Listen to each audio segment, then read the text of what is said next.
Las oraciones y los himnos que Pablo y Sila habían estado cantando en los momentos de desgracia, Dios se complace más en la humildad que en la obediencia.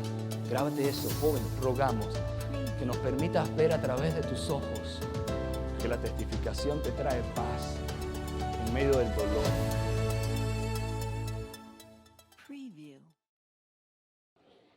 Vamos a orar. Padre, una vez más vamos a abrir tu palabra, Señor. Anhelamos y suplicamos poder entenderla. Creemos por fe tu promesa. Así que al abrirla, Señor, queremos que abras nuestras mentes y nuestros corazones, nos des un corazón humilde para escucharla, para entenderla, para practicarla. Nos ponemos en tus manos, Señor, confiando que tú eres justo, verdadero y fiel. En el nombre de Jesús. Amén. Quiero que me acompañes, va a estar en la pantalla, voy a estar leyendo del Evangelio de Juan en el capítulo 9, a partir del versículo 1, y dice así: a su paso, Jesús vio a un hombre que era ciego de nacimiento, y sus discípulos le preguntaron: Rabí, para que este hombre haya nacido ciego, ¿quién pecó? ¿Pecó él o pecaron sus padres? Entonces responde Jesús y le dice: ni él pecó ni sus padres, sino que esto sucedió para que la obra de Dios se hiciera evidente en su vida. Mientras sea de día, tenemos que llevar a cabo la obra del que me envió. Viene la noche cuando nadie puede trabajar. Mientras esté yo en el mundo, luz soy del mundo. Dicho esto, escupió en el suelo, hizo barro con la saliva y se lo untó en los ojos al ciego, diciéndole: ve y lávate en el estanque de Siloé. Y el ciego se fue y se lavó, y al volver, dice la Escritura, que ya veía. Sabes, como ya hemos estudiado en otras ocasiones, muchos de los milagros que Jesús hizo, los hizo en Galilea. Pero en esta oportunidad la Escritura nos dice que está en Judea. Lo que sucede aquí sucede en Judea. De hecho, cuando estamos leyendo el capítulo 7 de Juan, Juan nos dice que Jesús no quería ir a Judea. ¿Por qué? Porque estaban planeando matarlo. Pero al final del capítulo, Juan nos dice que Jesús decidió ir a la fiesta de los tabernáculos y allá se aparece Jesús. Y después de varios eventos, Juan nos relata lo que acabamos de leer. Van caminando los discípulos, Jesús, y ven a un ciego de nacimiento. Así que los discípulos lo primero que preguntan es: Señor, ¿quién es responsable de la desgracia de este hombre? ¿Quién es el responsable? Y te voy a decir algo. Tanto los discípulos como los judíos de la época, la respuesta era fácil para ellos. El hombre estaba así producto de su pecado. Así que la pregunta de los discípulos en esta ocasión no es simplemente ¿por qué está así? La pregunta es ¿quién pecó? El hombre nació ciego. Entonces hay dos posibilidades. O el hombre pecó mientras estaba en la barriga de su mamá en plena gestación, o sus padres cometieron un pecado bien grave para que su hijo naciera así. Rabí, para que este hombre haya nacido ciego, ¿quién pecó? ¿Él o sus padres? Querido amigo, en esta mañana, en otra oportunidad lo hicimos, pero en esta mañana quiero que puedas prestar atención a lo siguiente. Como dije, ya lo hemos estudiado, lo estudiamos en una oportunidad, pero lo vamos a seguir estudiando y lo vamos a seguir repitiendo, porque necesitamos entender en qué tipo de religión o qué tipo de religión vivimos nosotros. ¿Sabes? Hay una religión falsa y hay una religión verdadera. Es así. Hay una religión pagana y hay una religión verdadera. La religión falsa, si te das cuenta, en la religión falsa, el Dios al que se sirve es un Dios que está bravo, es un Dios que está molesto, es un Dios a que hay que buscar la manera de contentarlo de alguna forma. En la religión pagana, en esta religión falsa, el ser humano, el hombre, es el que está bien y es el que necesita hacer una serie de sacrificios, llevar a cabo una serie de ceremonias, de rituales, para entonces contentar a ese Dios que está molesto. El ser humano necesita hacer lo que sea para cambiar la actitud de ese Dios y que ese Dios deje de estar molesto. Y entonces cuando eso ocurre, ¿sabes qué pasa? Después que hacemos una serie de sacrificios y rituales, entonces ese Dios cambia de actitud, se contenta y entonces nos bendice. Querido hermano, esa es la religión falsa que muchísimos cristianos o hemos vivido o vivimos. ¿Sabes? En la religión falsa o en la religión pagana, el ser humano cree, el hombre cree, que su sacrificio, que su ofrenda, que todo aquello que hace, que su cargo en la iglesia, que su cargo de primer anciano, que el tiempo que pasa trabajando en las actividades de la iglesia, todo eso contenta y cambia la actitud de Dios. Todo lo que haces es para cambiar la actitud de Dios y que Dios te pueda bendecir. Y aquí incluimos todo, aquí se incluye todo. Todo lo que es sacrificio, todo lo que es rituales, ¿ok? Todo lo que utilizas para cambiar a Dios. Si estás utilizando tu alimentación simplemente para cambiar a Dios, entonces entra allí. Si estás utilizando tu vestimenta para eso, entonces también entra allí. En la religión falsa, todo lo que tú usas como un sacrificio para cambiar a Dios, entonces es religión falsa, es religión pagana. Los cristianos que viven esta religión, su relación con Dios es sumamente limitada, sumamente limitada. No existe casi comunicación con Dios. ¿Sabes por qué? Porque piensa o utiliza sus acciones para creer que está bien con Dios. Entonces está la idea que todo lo que yo hago, todo lo que yo sirvo, todo el diezmo que doy o la ofrenda que doy, todo ese tipo de cosas me sirve para estar bien con Dios. Así que yo no me preocupo de comunicación, porque yo estoy bien con Dios por el conjunto de cosas que yo hago para servirle. Así que en la religión falsa, la comunicación con Dios está casi totalmente limitada. Y cuando no existe meditación con Dios, querido hermano, cuando no existe tiempo con Dios, entonces entramos en caos. No hay nada más peligroso que servir en una iglesia cuando no estás conectado con Dios. No hay nada más peligroso. Porque entonces todo se vuelve rutina. Entonces yo vengo y entonces leo cada día mis 3 capítulos o 4 capítulos de la Biblia porque estoy haciendo el año bíblico, porque es rutina.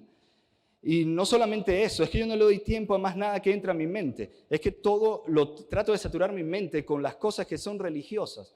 Entonces, leo muchísimo la Biblia, leo y escucho todos los devocionales. Cuando voy a mi trabajo voy escuchando sermones, en ningún momento paro. No estoy diciendo que esto esté mal. Cuidado, no estoy diciendo que esto esté mal.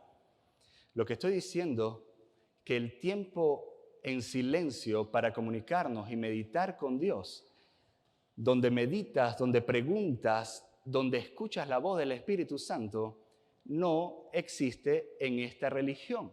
En la religión falsa, en la religión pagana, no existe. ¿Por qué? Porque en esta religión estás haciendo todo lo posible por hacer todo lo que tú puedas para agradar a este Dios. Así que no hay nada más peligroso que servir sin tener conexión con Dios. Porque entonces entramos en caos y empezamos a ver las cosas que no queremos ver. Recuerden, en la religión falsa es muy importante vivir que se vea que tú haces todo bien. ¿Y sabes qué es lo que pasa con esto? Que entonces todo el mundo empieza a intentar de aparentar lo que no es. Así empieza el caos. Cuando hay alguien tratando de aparentar lo que no vive en su casa. Cuando hay alguien tratando de aparentar lo que no vive en su trabajo, cuando hay alguien tratando de aparentar lo que no vive en su vida. ¿Entiendes? Ese es el problema de la religión falsa. Entonces empezamos a ver dobles vidas en nuestra iglesia, en la vida cristiana. ¿Y sabes cuál es el mayor problema de esto? Que la mayoría de la gente que vive esta religión falsa envuelve a su familia, envuelve a sus hijos en esta religión. ¿Sabes? La religión falsa está basada en ritos y tradiciones, protocolo, mucho protocolo. De eso, allí está basada la religión falsa. Entonces, cuando tú vives de tantos protocolos y vives de tantas tradiciones, pierdes el significado de lo que realmente estás buscando. ¿Qué es qué? Conectarte con Dios. Ese es el significado. Eso es lo que estamos buscando. Cada vez que conviertes la religión en tradiciones y protocolos, caemos en caos. Yo no sé si te has dado cuenta, pero con el tiempo hemos ido cambiando protocolos que antes eran pesados, lo hemos ido cambiando poco a poco, como la Cena del Señor, por lo menos. La Cena del Señor. Poco a poco la hemos ido haciendo más sencilla. Hermanos, y aunque tú no lo creas, y vamos a hablar de esto más adelante, aunque tú no lo creas, cuando estamos envueltos en esto, nos enfocamos tanto en la tradición, en las reglas, en el protocolo, en que todo quede bien, que nos desenfocamos de lo que realmente importa, que es la conexión con Dios.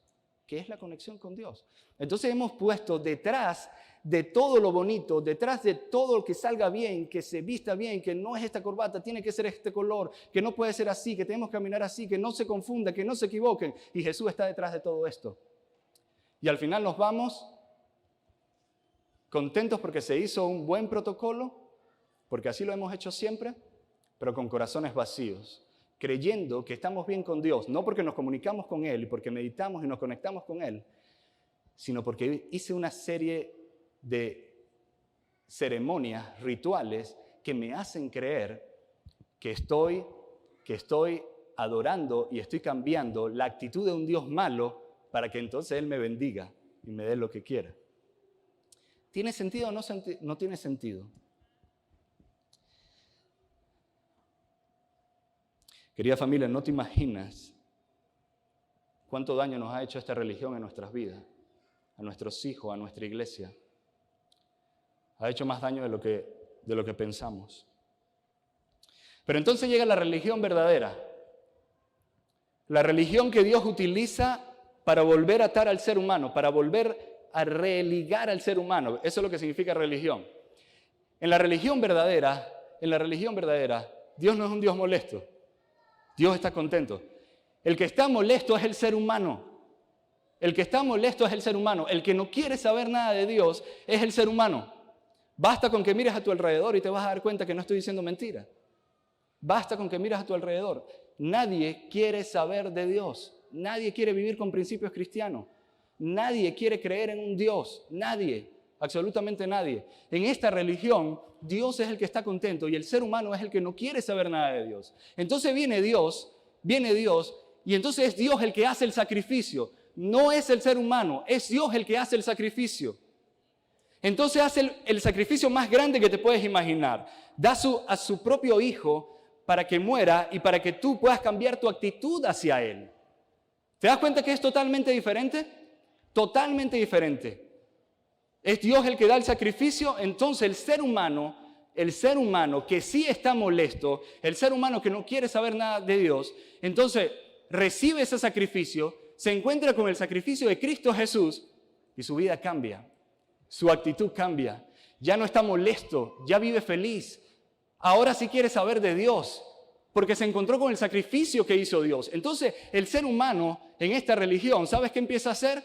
Empieza a adorar a Dios. Empieza a bendecirlo. Ya no quiere simplemente pedir bendición y hacer cosas para recibir de Dios. No. Cuando se encuentre con el sacrificio de Dios, entonces su vida se basa en bendecir al Dios que hizo el sacrificio perfecto por él. ¿Te estás dando cuenta de la diferencia?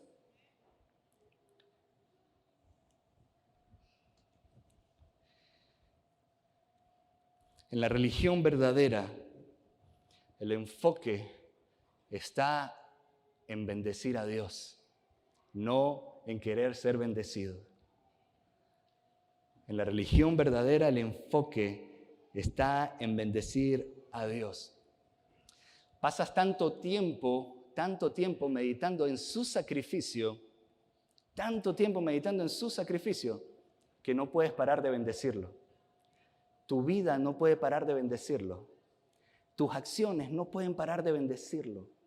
Ya no te comportas diferente en tu casa, aquí y allá. No, ya no vives de apariencia. Solamente estás tan enfocado en bendecirlo porque te impactó tanto el sacrificio que Él hizo, que de eso consta tu vida, en eso se basa tu vida, en bendecir a Dios con tus palabras y con tus acciones. La religión verdadera, querido hermano, no está basada en ritos y en sacrificio. No está basado en eso. Y porque no pierdes tiempo en tantos protocolos, en tantos ritos, en tantos sacrificios, entonces pasas mucho más tiempo en conexión con Dios. ¿Y sabes lo que pasa cuando pasas tiempo real en conexión con Dios? Vives con un corazón humilde. Y cuando vives con un corazón humilde, entonces tu prójimo toma un primer lugar en tu vida. Entonces ya no pones tradiciones y protocolos por encima del ser humano. No, el ser humano toma importancia, el prójimo toma importancia en tu vida. ¿Por qué? Porque te conectaste con Dios y la conexión con Dios, la meditación con Dios, te hace vivir humildemente, con un corazón totalmente humilde. Vivir la religión verdadera te lleva a meditar constantemente. Hermano, y es la meditación en Dios la que te transforma. Escúchame, es la meditación en Dios la que te transforma. No son sermones lo que transforman al ser humano. Lo que te transforma es poder conectarte a solas con Dios, diferentes momentos en el día, y hablar con Dios, hacerle preguntas a Dios y recibir el impacto del Espíritu Santo dirigiendo tu vida. Es durante la meditación que tú escuchas la voz de Dios. ¿Entiende eso? Es durante la meditación que tú escuchas la voz del Espíritu Santo. Pero eso sucede en la verdadera religión. En la verdadera religión. ¿Estás viendo la diferencia entre vivir la religión verdadera y la religión falsa? Una se enfoca en ti y en lo que tú quieres. La otra se enfoca totalmente en lo que Dios, en Dios y en lo que Dios quiere. La religión pagana se enfoca, querido hermano, la religión falsa se enfoca en que tú crees que eres santo, no porque estás conectado con Dios y porque vives en conexión con Dios, sino por toda la serie de sacrificios y tiempo que prestas para Dios.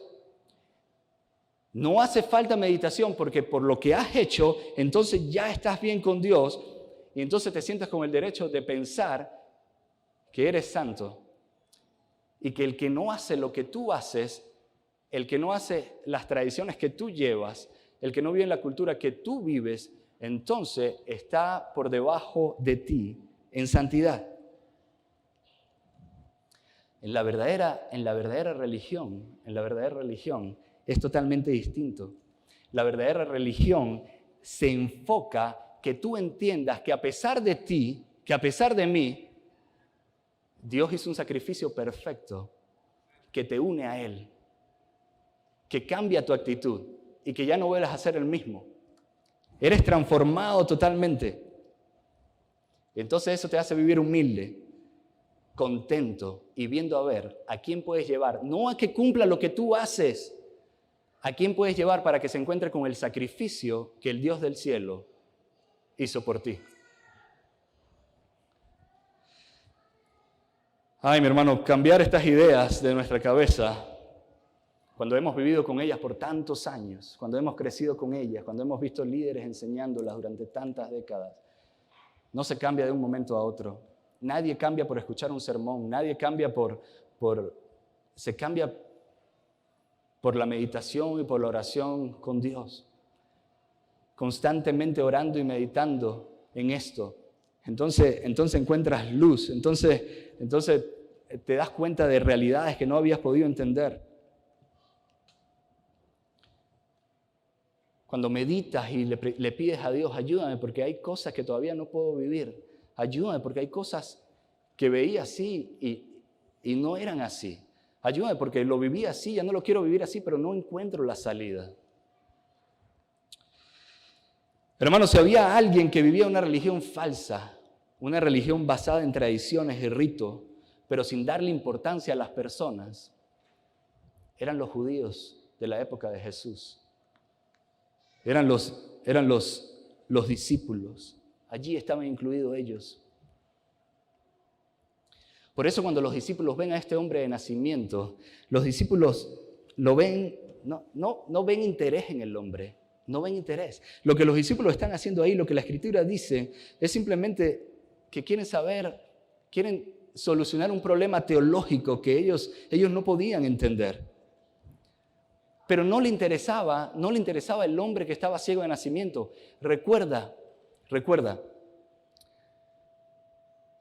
la religión falsa no te quita el interés en las personas. En la religión falsa no hay interés por el prójimo, no hay. Solamente hay interés y enfoque por cumplir tradiciones y protocolos. Así que los discípulos simplemente estaban buscando una discusión teológica. Ellos estaban mostrando curiosidad, no compasión por el hombre. Y por eso le preguntan, Rabí, para que este hombre haya nacido ciego, ¿quién pecó? ¿Él o pecaron sus padres? Porque si este hombre estaba así, tenía que ser porque había pecado alguien. No podía estar así simplemente porque sí, no. Si estaba así es porque se lo había buscado. Si alguien estaba sufriendo, era porque algo malo había hecho. ¿Y por qué pensaban así?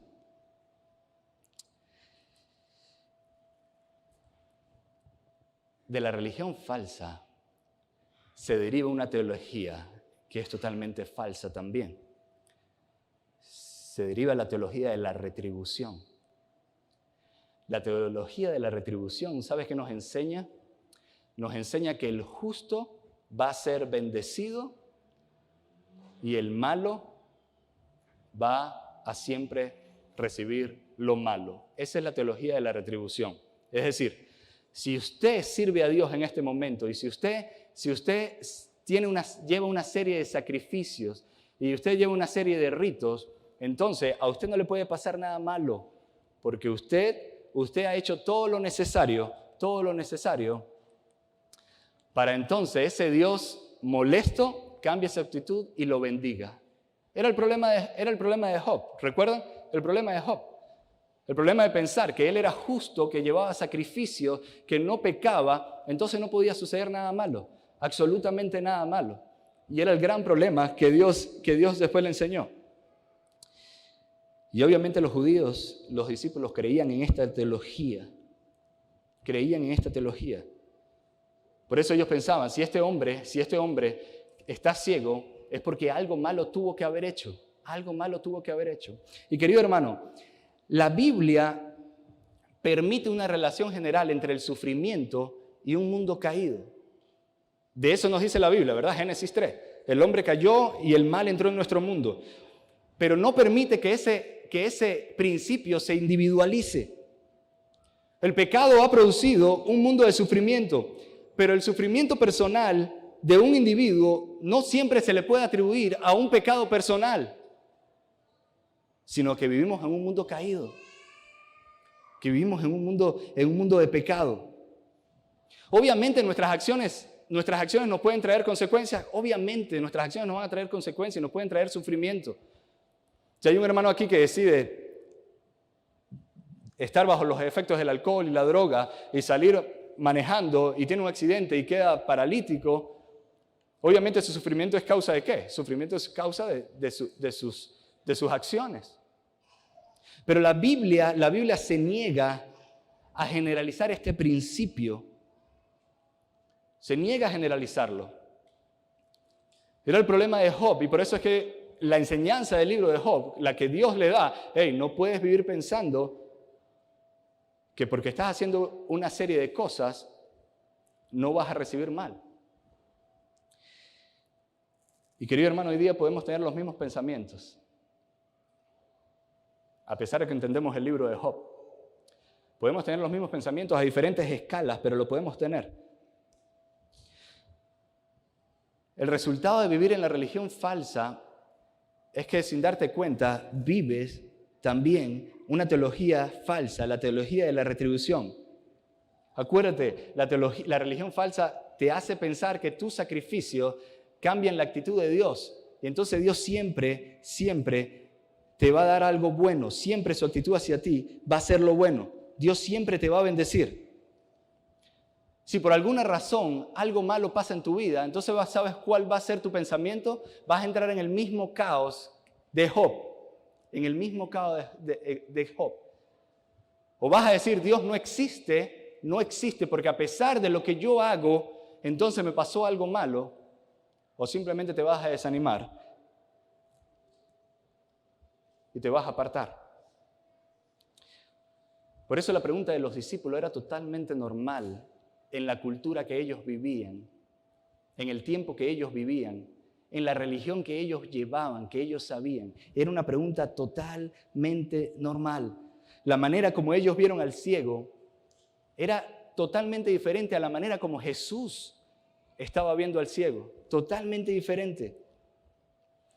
Si te das cuenta, ellos no le rogaron en ningún momento a Jesús que lo sanara, ¿cierto? En ningún momento le ruegan a Jesús que lo sane.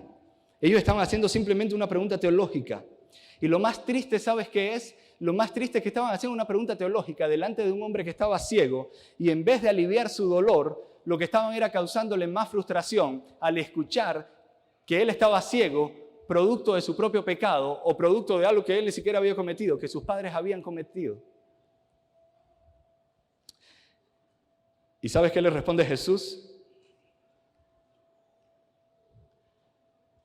Cuando ellos le preguntan quién pecó, él o sus padres, Jesús les responde, ni él pecó, ni sus padres. Y le dice, sino que esto sucedió para que la obra de Dios se hiciera evidente en su vida. Y presta atención, mientras yo esté en este mundo, dice Jesús, soy luz del mundo.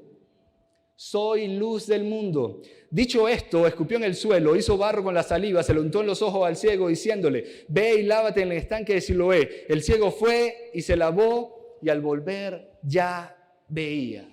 ¿Sabes qué interesante? ¿Sabes qué interesante? Jesús le dice a ellos que Él es la luz del mundo. Juan, en el capítulo 8, un momento atrás a que todo esto pasara, Jesús le había dicho a los discípulos, a la gente que estaba ahí, le había dicho, hey, yo soy la luz del mundo. El que me sigue no andará en tinieblas, sino que tendrá luz de la vida. Entonces, querido hermano, Jesús empieza a enseñarle a los discípulos algo que ellos no comprendían, algo que ellos nunca habían escuchado. Jesús vino a este mundo para terminar con la ceguera espiritual. Y los discípulos no entendían qué estaba diciendo Jesús. Si había una razón por la que Jesús había venido, era para darle luz a las personas. No simplemente para sanar a los ciegos y que pudieran ver. El interés de Jesús era que los discípulos pudieran entender, porque los discípulos eran ciegos espirituales y no lo sabían. Los fariseos eran ciegos espirituales y no lo sabían. Si había algo que ellos tenían que entender, era eso. Hermano, escúchame. Si habían ciegos espirituales,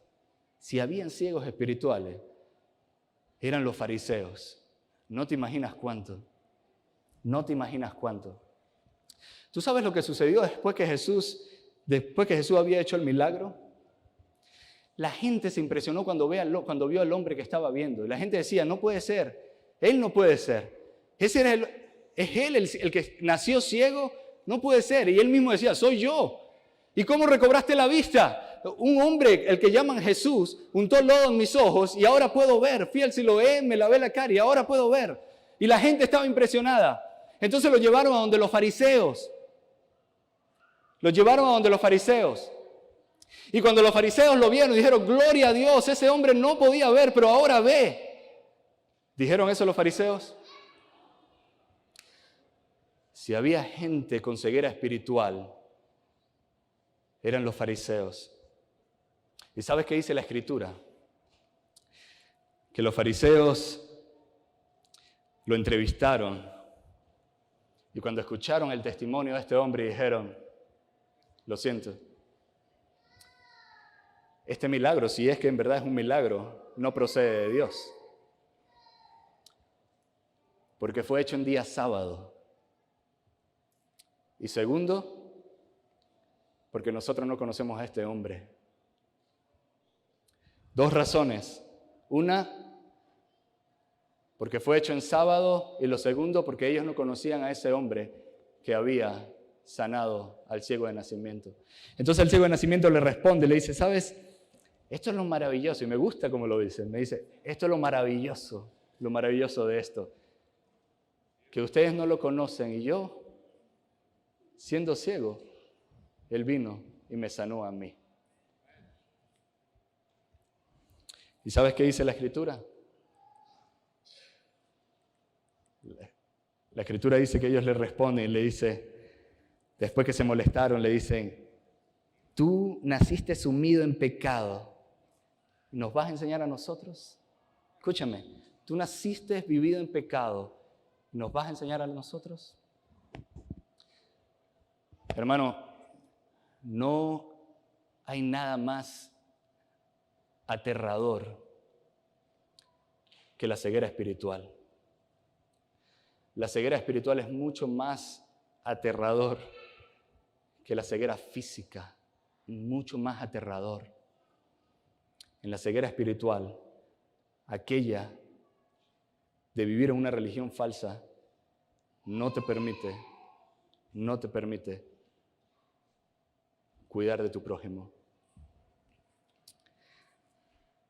Hace un par de años aquí, en una de las iglesias de aquí de Memphis, hubo una actividad de jóvenes especial. En esa actividad de jóvenes llegó una jovencita. La jovencita tenía mucho tiempo sin venir a la iglesia. La gente se emocionó bastante. Yo no la conocía. Yo acababa de llegar. La gente se emocionó porque había llegado, había vuelto. Tenían tiempo sin verla. Los jóvenes se emocionaron. Y saben, en el momento de canto allí, en el programa de la tarde, la llamaron y le dijeron, ven y canta con nosotros. Canta con nosotros. Parece que antes ella era parte del servicio de oración. Fue un programa especial. Al siguiente sábado vino una persona y me dijo, pastor, ¿usted vio que se montó a cantar? Y dije, wow, el hermano viene con un plan de rescate, dije yo. Viene con un plan de rescate para esta joven. ¿Usted la detalló? Digo, claro que la detallé. Yo vi que todo el mundo estaba contento. Subió con zarcillos a cantar. Eran pequeños, pero se veían. La ceguera espiritual, la que te hace vivir una religión falsa, siempre va a poner tradiciones, reglas, por encima del ser humano, Hablar de este tema no nos gusta, nadie se atreve. Pero vivir en una religión falsa siempre nos mantendrá estancados, creyendo que somos santos, pensando que esto nos hace santos, cuando no es así. Viviendo doble vidas, pensando que podemos vivir de una manera en nuestra casa, con nuestra familia, tratando de una manera a nuestras esposas. Pero pararnos aquí y ponernos el disfraz de santidad, de corbata, de apariencia, de palabras bonitas, donde le exijo a mis hijos que se comporten de cierta manera, no importa qué tan pequeño está, porque no quiero que la gente de la iglesia se moleste o que la gente de la iglesia piense que yo no estoy viviendo en santidad. La religión falsa nos destruye. destruye a nuestros jóvenes, destruye a nuestras familias.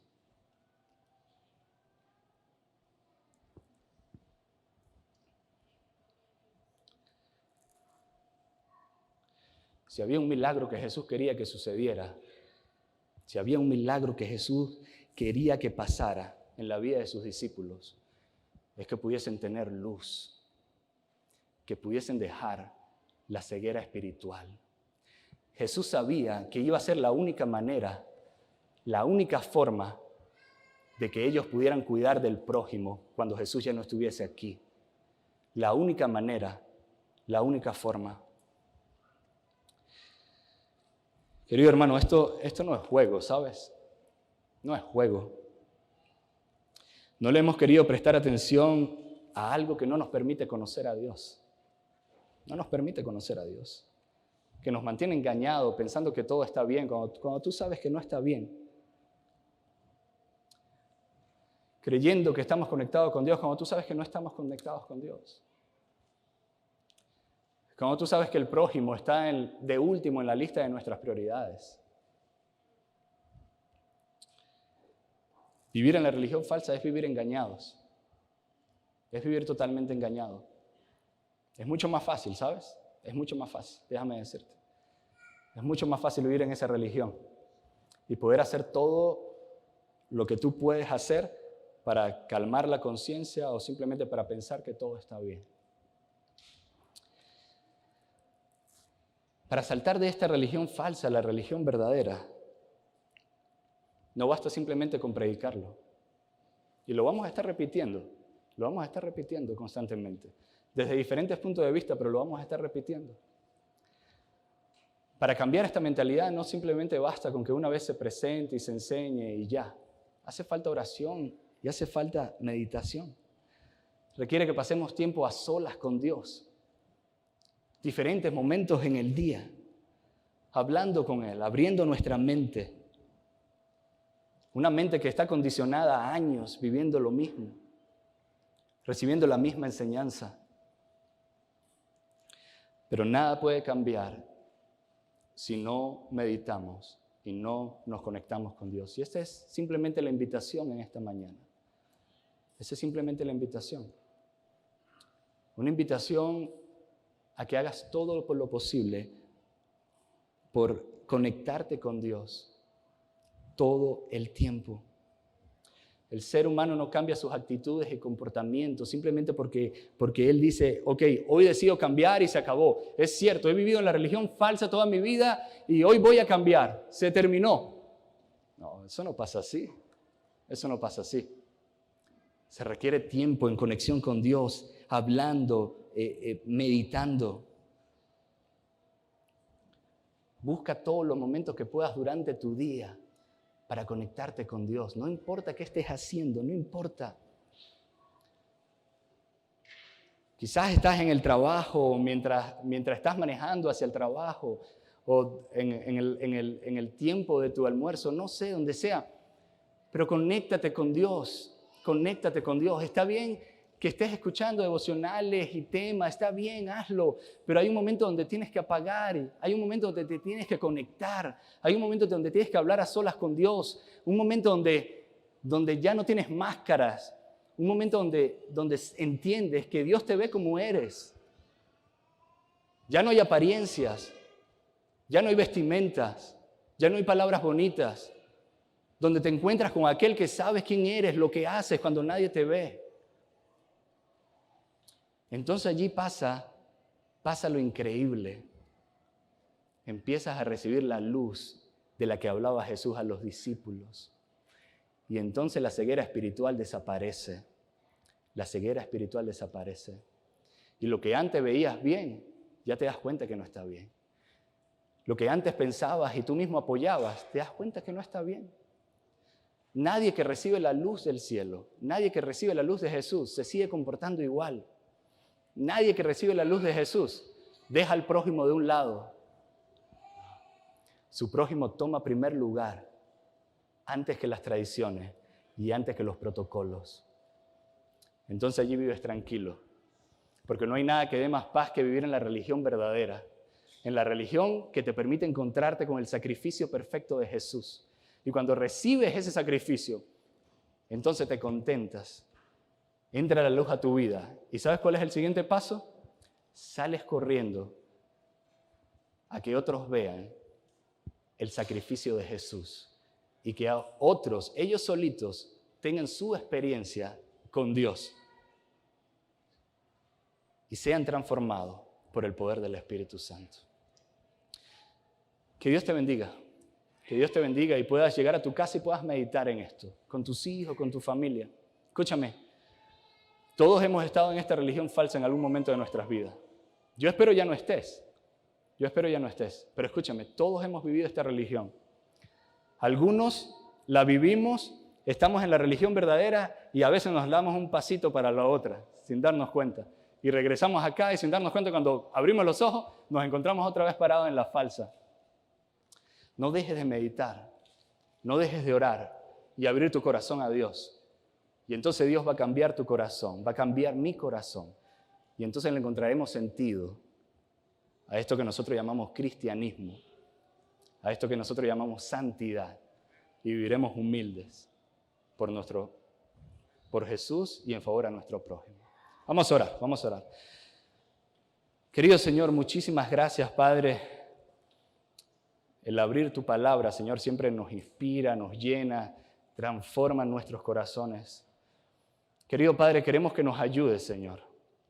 Tú sabes cómo hemos vivido por años. Tú sabes lo que ha estado en nuestra mente por años. Y aquí no vamos a caer si es nuestra culpa o no es nuestra culpa, si nos enseñaron o no nos enseñaron. Lo que venimos a ti, Señor, es a pedirte, Señor, transforma nuestra mente, transforma nuestros corazones. Gracias por ese sacrificio perfecto que hiciste por nosotros. Gracias por ser un Dios amoroso. Gracias por siempre estar contento. Gracias por siempre querer lo mejor para nosotros. Gracias, Señor. Gracias por tu afán de querer encontrarte con nosotros, a pesar de nuestra actitud, a pesar de nuestra necedad, de nuestra falta de educación para contigo. Gracias. Y al encontrarnos con Jesucristo allí en esa cruz, al encontrarnos con ese momento donde resucitó, Señor, lo único que queremos decirte es gracias, porque gracias a ti, un día, yo junto con mi familia estaremos en el reino de los cielos. Gracias porque por ese sacrificio, un día, aquí mis hermanos estarán con nosotros en el reino de los cielos. Lo aceptamos, Señor. Te bendecimos. Y vamos a hacer todo, Señor, todo para conectarnos contigo y que nuestras bendiciones hacia ti no sean simplemente de palabras, sino de acciones. Especialmente de acciones para con nuestro prójimo, para aquel que no piensa como nosotros, para aquel que no vive como nosotros, para aquel que no te ve como nosotros. Ayúdanos, Señor. Nos ponemos en tus manos de amor, confiando en que tú siempre querrás lo mejor para nosotros. Todo te lo pedimos, Señor, con humildad y con agradecimiento. En el nombre de Jesús. Amén y amén.